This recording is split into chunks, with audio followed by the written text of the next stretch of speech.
dear politicians in Brussels, please tell Denmark that we have to make the carbon tax, of course, but do it other countries also.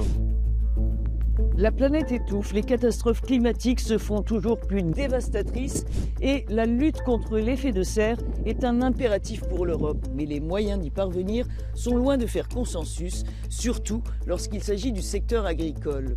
Je suis au Danemark, l'un des pays les plus ambitieux de l'Union en matière de réduction des gaz à effet de serre. Dernière initiative du gouvernement danois, l'instauration d'une taxe carbone sur l'élevage à partir de 2030, une première mondiale. La mesure, qui doit encore être votée par le Parlement danois, est controversée. Selon ses détracteurs, elle n'aura notamment que peu d'effet sur le bilan carbone de l'élevage. L'Union européenne veut devenir neutre en carbone d'ici 2050, avec pour objectif intermédiaire de réduire les émissions de gaz à effet de serre ou GES d'au moins 55% d'ici 2030. Mais il faudrait pour cela, selon les experts, que les GES provenant de l'agriculture baissent de moitié. Le secteur génère 11,4% des émissions de gaz à effet de serre en Europe. La plupart de ces rejets sont dus à l'élevage. Ils proviennent surtout de la digestion d'aliments par les bovins et les ovins et du stockage de fumier de bovins et porcins. S'y ajoutent les émissions produites par l'épandage d'engrais chimiques et le fumier épandu par les agriculteurs ou excrété par les bovins. La France, l'Allemagne et la Pologne sont les plus grands émetteurs de GES d'origine agricole dans l'Union européenne. Mais le Danemark, grand exportateur de produits laitiers et de porc, n'est pas de reste. L'élevage y est la deuxième source d'émissions de gaz à effet de serre du pays, après l'énergie.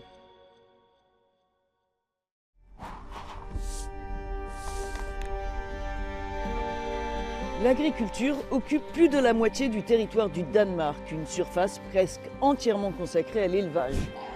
Je suis ici dans l'une des fermes porcives de la région de Sealand, qui, avec les élevages bovins, sont les cibles principales de la taxe carbone que le gouvernement veut instaurer sur l'élevage, une mesure dont l'efficacité ne convainc pas du tout le propriétaire des lieux et responsable de l'association danoise pour une agriculture durable. On this farm we have 800 sows. They produce around 28,000 pigs a year.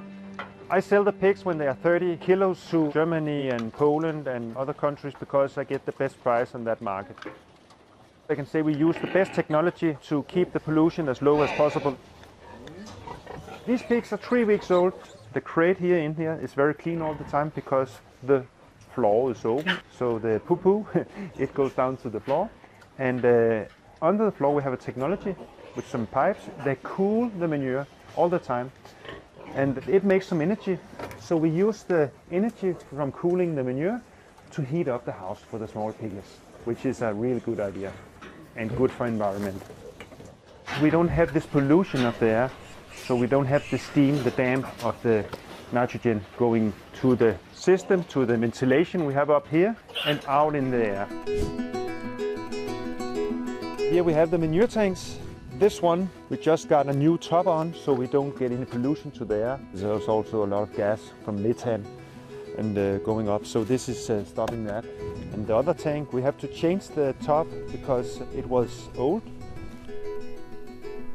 Now I know where the smell comes from. Now you know where the smell comes from.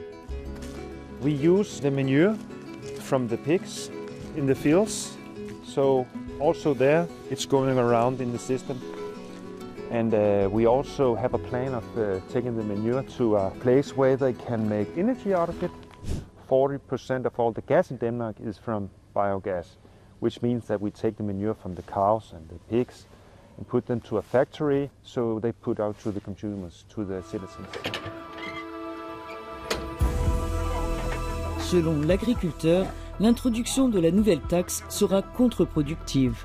Everybody, especially Danish farmers, we want to be the greenest and the best. If we get the tax, we will have problems to keep doing that because we cannot invest in the green technology. This is the only country who wants to make taxes, and taxes is not good from the market.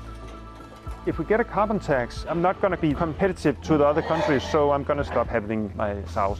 I'm still going to have the fields and trying to get along, but I'm not being able to have a production like this.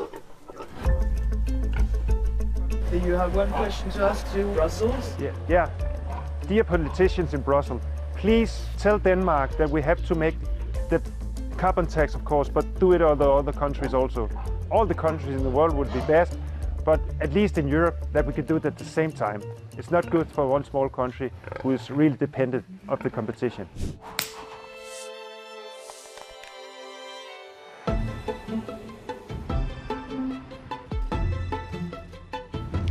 Le Parlement danois, derrière moi, doit bientôt voter sur la nouvelle taxe que le gouvernement veut instaurer sur les émissions de gaz à effet de serre de l'élevage. De quoi inspirer l'Europe ? Bruxelles a en tout cas renoncé à une tarification du carbone d'origine agricole. Des points que j'ai soumis à l'une des expertes du Conseil scientifique consultatif européen sur le climat à Copenhague. If we look at the emissions from agriculture in Europe, since 2005, very little have happened in terms of reducing emissions. And one of the reasons is that there's no incentive for farmers to do so. So if you think, for example, of how you handle manure, technologies to treat it better, they're costly. Mm-hmm. If you actually had a gain by paying, in the Danish context, less of a tax by installing these things, you would have an incentive to actually install it. There are some farmers in Denmark who do not agree with this new tax, and they say that as long as the EU is not harmonized in this field, it will create a competitive disadvantage for Danish farmers who will eventually move out. So do they have a point? One of the critiques of implementing a greenhouse gas tax in Denmark in agriculture has been a concern of what is called leakage, so that the production and thereby the emissions move to other countries. And that's where the EU as such has a large role, because the more common policy we have in Europe, the less leakage there will be for the individual countries, because other countries also have to reduce emissions. I think we need to implement some sort of pricing mechanism in agriculture to give an incentive to reduce emissions. And the other thing is to look into the common agricultural policy and see how we can revise that, because as it is today, a large amount of the subsidies are going to greenhouse gas intensive productions and not to less carbon intensive production forms.